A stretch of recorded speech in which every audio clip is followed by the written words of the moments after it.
afternoon. Phil Serra reporting for Maddison Livestock and Property, RMA agents here at the Echuca Store Cattle Sale in Echuca today. Our last store cattle sale for the year.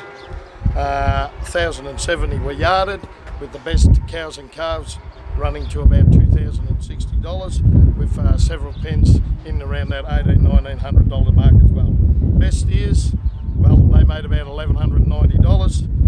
400 kilo steers, so almost making $3 a kilo. Heifers, joint heifers up to $1,600, and springing cows $1,650. Pen of the day were 120 kilo very well bred Angus calves. They made $450. Most of the buyers, most of the cattle went from back down south. And thank you very much. Have a great Christmas. We'll see you all next year. Are you partnered with an RMA Network independent livestock and property agent?